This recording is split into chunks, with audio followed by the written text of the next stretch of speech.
Hi. So in this video, we're going to continue with differential equations. And what if we encounter a problem in which still first order differential equation is so complicated that we actually do not know how to solve it? Look, in this case, very often, we don't need to do it. Why? Because look, very often we are not interested whether what is the specific form of the time path, but whether the time path is convergent or divergent. So whether the equilibrium is stable or not. And in cases like that, we can use phase diagram. Now look, phase diagram can basically be described as a function where derivative dy dt is equal to some function of y alone. And look, what do I mean by y alone? Look, inside this function, y can be in powers, roots, like connected to exponential logarithmic expressions. But one thing that we cannot have inside this function is t. We cannot have time. So look, for example, we could have a phase diagram drawn for something like this.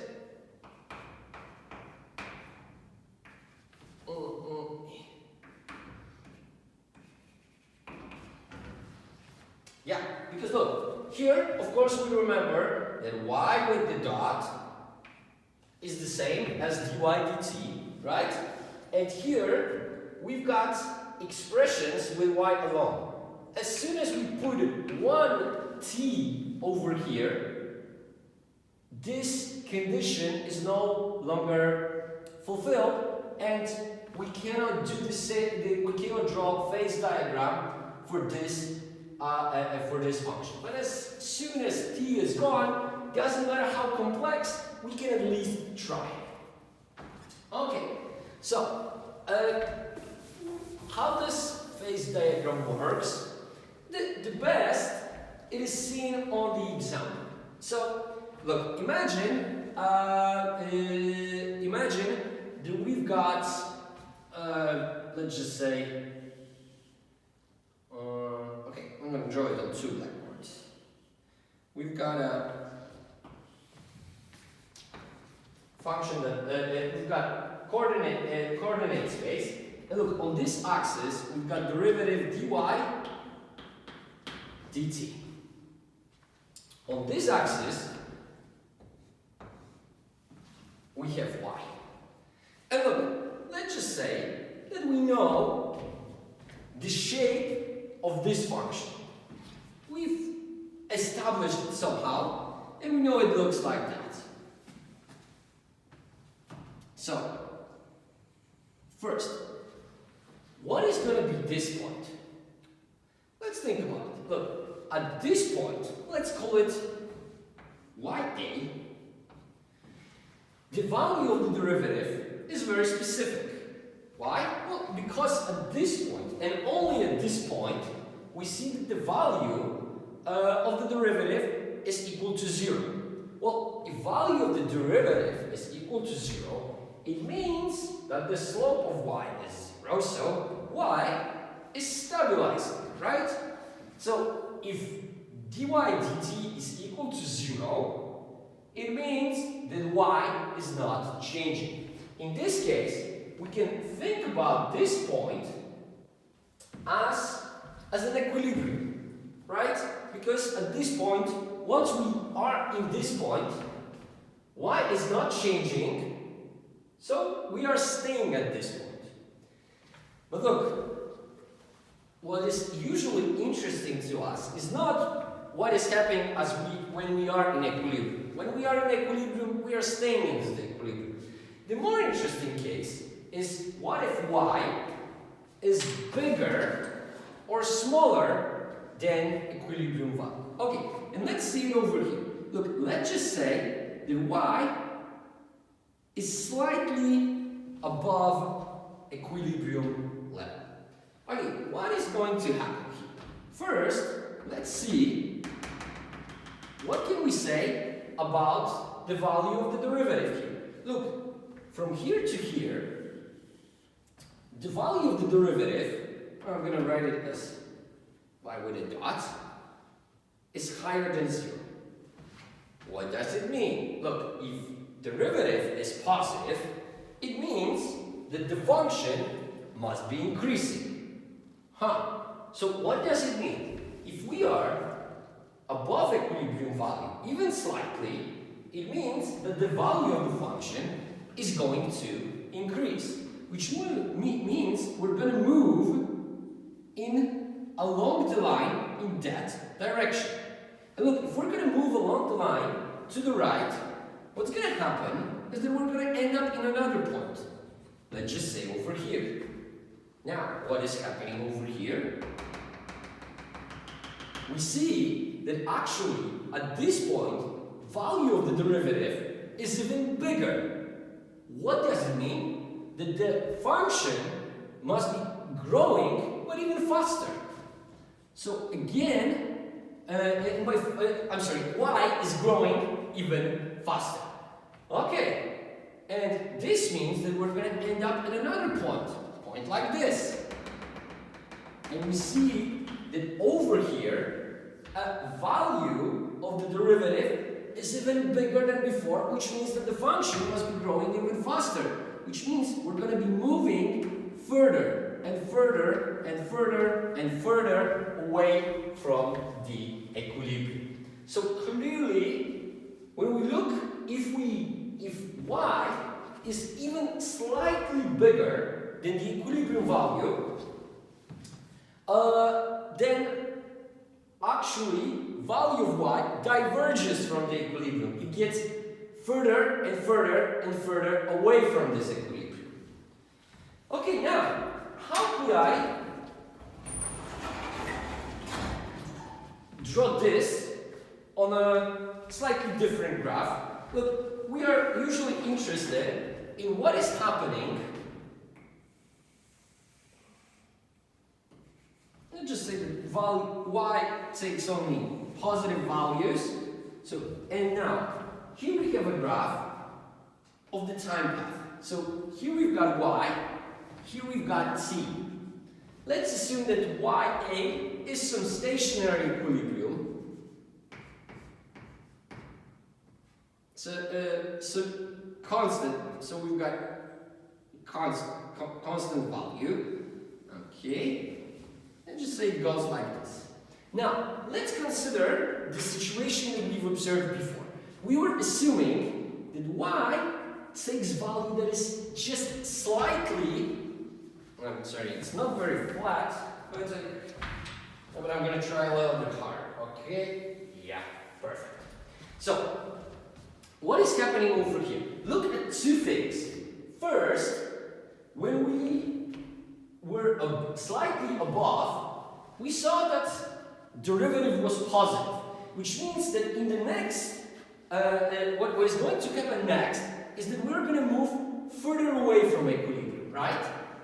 So we expect that actually we're going to move away from equilibrium. But now look, as we move away from equilibrium, value of the derivative is getting bigger. And because it's getting bigger, it means that we are going to move away from the equilibrium a little bit faster. So, at the beginning, let's just say we were moving just slowly, but then we see the acceleration, and then look, every time when value of y is getting bigger, the derivative is getting bigger as well. And because of that, actually the phase at which we move away from the equilibrium is increasing, which means that the graph for this case should look like this. Right? Look, because with each passing moment, we are getting further away from the equilibrium, but at the increasing rate. So we are moving further, further, and further, but we are also moving away from the equilibrium faster and faster and faster. Okay, so we saw what is happening when we are slightly above equilibrium level. Now, let's think about what is happening if we are slightly below equilibrium level, like at the point like this. Again, we can start by looking at what is the value of derivative. And look, what do we see over here? Here, we are below 0, right? So, in this area, we see that the value of dy dt is smaller than 0. Okay, but if value of the derivative is smaller than 0, it means that y must be decreasing. And look, what we're going to see here is a very similar pattern. Because look, now, again, arrow is going to point in that direction. And we're going to move along this line because y is going to get even smaller. And as a result, we will see that derivative dy dt is going to become even more negative. But if it's going to become more negative, it means that y is going to be falling even faster. Okay, let's just say to this point. And then we see that derivative has become even more negative than before, which means that the value of y is going to be falling even faster.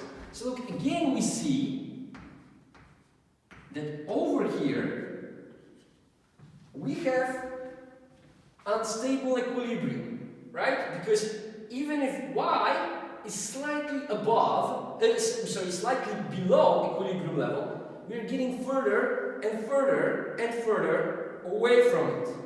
Okay, so how would we see this in the graph like this, in our second graph, where we have y against time, so time path?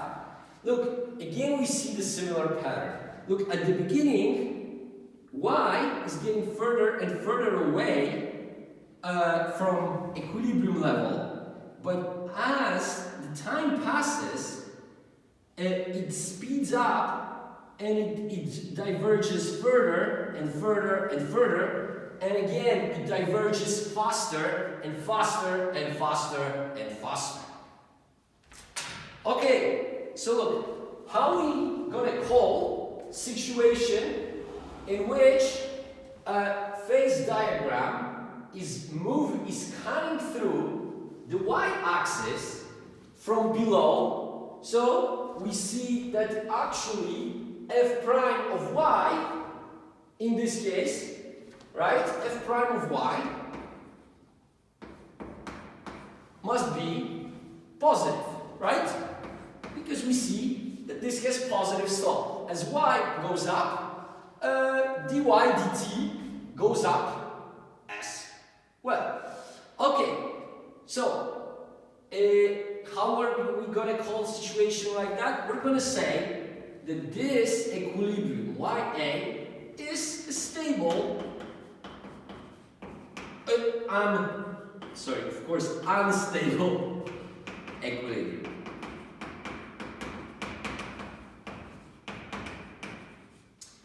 Because it doesn't matter how little above or below equilibrium value we are, the system starts to get further and further away from it, and it's getting further and further away, faster and faster and faster.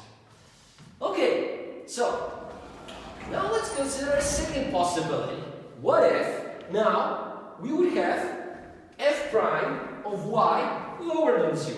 So look, now again we're drawing the same coordinate space. So here we're going to have dy dt, and we're going to have 0 and y on this axis this time. So let's just say that we've got And again, we somehow were able to find this function, dy equals f of y alone, and we know, again, at this point, a value of y is in equilibrium, right? Because here, derivative dy dt is equal to 0. And look, if derivative dy dt is equal to 0, it means y is not changing. Again, if we are in this point, it means we're not moving away from it. But what if for some reason we are beyond this point? And again, let's analyze what is going to happen. Look, first, let's assume that y is very, very small. Okay, what do we see over here? Look, we can read here that value of the derivative here is very, very big and positive, right? Because again, here, dy dt is positive. So what is going to happen next? Look, because value of the derivative is positive, it means that y must be increasing. So now, we're going to move from this point in that direction, right? Y is going to increase. And look, if y is going to increase, it means we're going to be here. And what do we see over here at this point? Well, value of the derivative got a little bit lower, but we still see that it is positive, which again assures us that there's going to be positive change. So y should go up. Okay. Okay, I think that was a plane, if you heard it. Okay, so if y is going bigger, we see that the value of derivative again got smaller, but it's still positive. So look, what is happening over here is that each time when we are on this part of the function, value of the derivative is positive, which indicates that y must be increasing. So as y is increasing, so we are getting closer and closer and closer and closer to this point. What does this tell us? Well, this tells us that if, in this case, doesn't matter how small is the value of y, the system is always bringing y closer and closer and closer to equilibrium. So we see that doesn't matter where we start, eventually we're going to end up in this point. Okay, now let's draw a corresponding graph like this with y and t. Okay, so we've got t over here, y over here, and again we've got some equilibrium value yb. Okay, so where were we? Look, we started somewhere over here. We saw that derivative, we saw that the beginning value of y was very, very small. But look, when value of derivative was very, very small, where value of y was very, very small, value of derivative was very, very big, right? So if value of the derivative is very big, it means that with time, value of y is growing very, very fast, right? But then, as y is getting bigger and bigger and bigger, value of the derivative is getting smaller and smaller and smaller. So as a result, we should expect that the function is going to be growing, the y is going to be growing slower and slower and slower. What shape can describe this situation? Well, of course, a shape like this, where in equilibrium, when in infinity, when time reaches infinity, we expect y to converge to yb. So the equilibrium value. Okay, and at this point, I hope you can easily predict what is going to happen next. Well, now we're going to see what is happening if y is its relatively big value. And we see that then derivative is negative, and it's very, very small, right? Over here, of course, dy dt is lower than 0. So what should happen?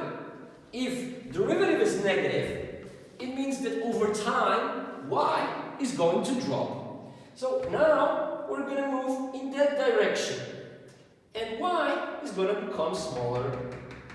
And again, as y became smaller, we see that actually value of derivative have risen a little bit, but still is negative, right?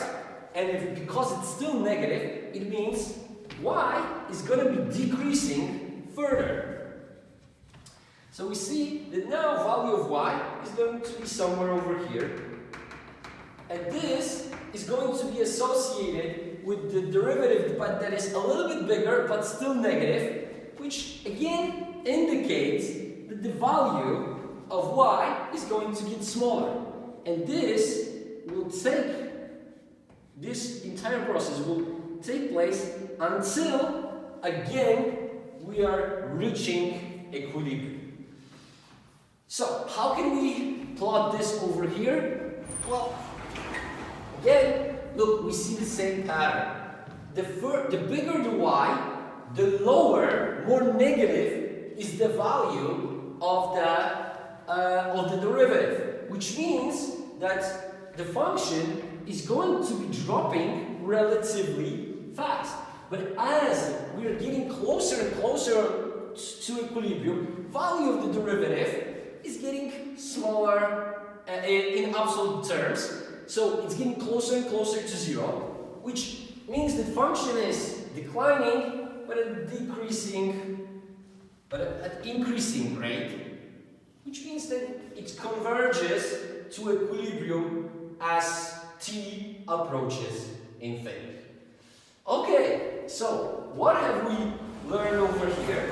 Now, if phase diagram is negatively sloped, so f prime of y is lower than 0, doesn't matter from which point we start, we always end up in equilibrium. And how we're going to call this point? Of course, this is going to be a stable equilibrium.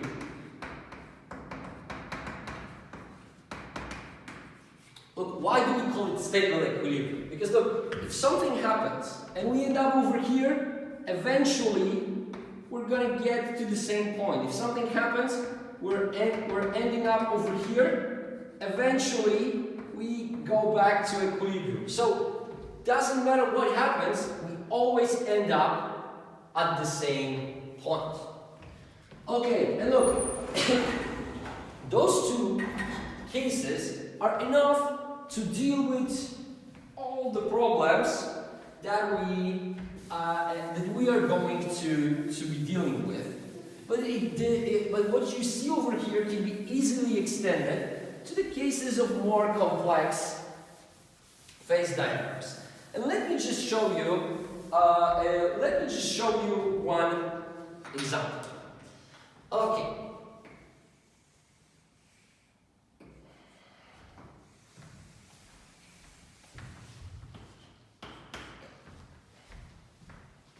So again, here we've got dy dt.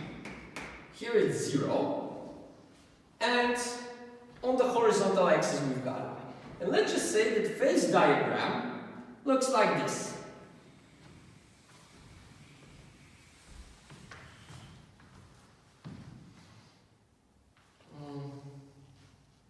Yeah. Okay. Now, my question is, which equilibria here are stable and which are unstable? Look, even though that this one is more complex than what we had over here, we can still use the same knowledge that we had. Look, if around equilibrium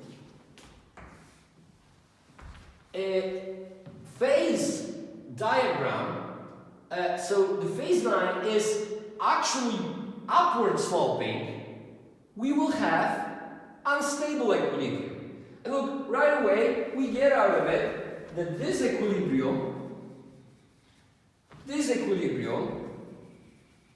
and this equilibrium are unstable ones. On the other hand, if f prime of y around equilibrium is lower than 0, which means the phase line is downward sloping, then this must be a stable equilibrium. Okay, and just let me show you how it's gonna work.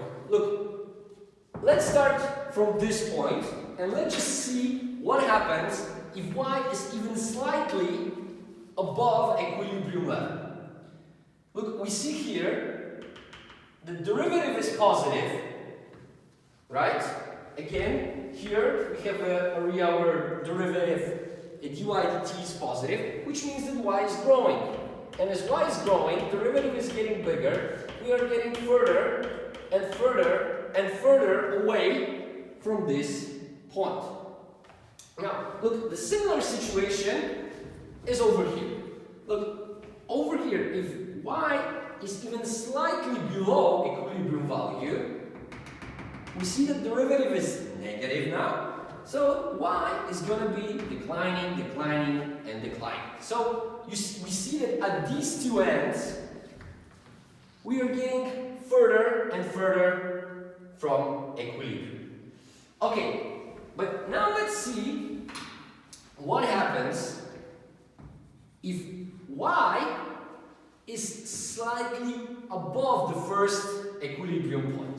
Look, over here, value of the derivative is positive, which means that y is getting bigger. It's getting bigger, it's getting bigger. And look, here it's getting bigger faster and faster and faster.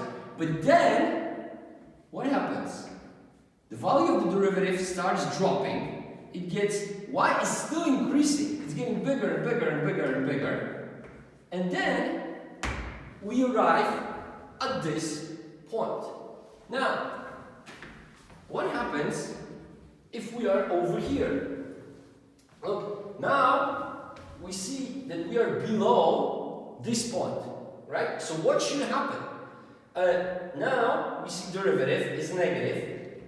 So y is going to be getting smaller and smaller. At first, it will be decreasing very fast, but then we see the derivative is getting closer and closer to 0, which means we are getting closer and closer to the stable equilibrium over here. And look, what if we are above this point? Again, here derivative is positive, it's getting bigger and bigger and bigger and bigger, which means that the y is growing faster and faster and faster. But then it starts to decline. Derivative is getting smaller and smaller, but it's constantly positive. And again, we end up in this equilibrium. Finally, this point, if we are slightly below this unstable equilibrium, derivative is negative, and I hope you can see now we've got with negative derivative, y is getting smaller, and we end up in this equilibrium. So look, what is happening over here is that we've got 1, 2, 3 unstable equilibria, and we've got 2 stable equilibria. So what it means that if we are above equilibrium, let's just say unstable equilibrium A, then we have stable equilibrium B. Okay, let's call it maybe YA. Then we've got YB. Then we've got YC, YD, and YE.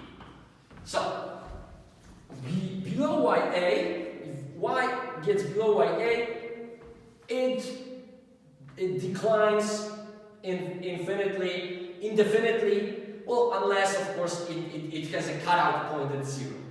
Then, if we go even slightly above A, we're going to end up in stable equilibrium YB. And if we go even slightly below unstable equilibrium YC, we're going to end up in stable equilibrium YB. And look, once we are here, we're staying here. We're not moving away. Then, if we are slightly above unstable equilibrium YC, or slightly below unstable equilibrium YE, we end up in stable equilibrium YD, and again, we are staying in it. We are not moving away. Finally, if we are here, a value of Y grows indefinitely, and again, we've got divergence and no equilibrium.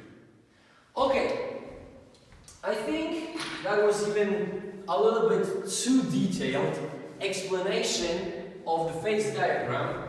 I hope you now can use it because we are going to use it when we're going to be discussing a solo growth model in our next video. Take care.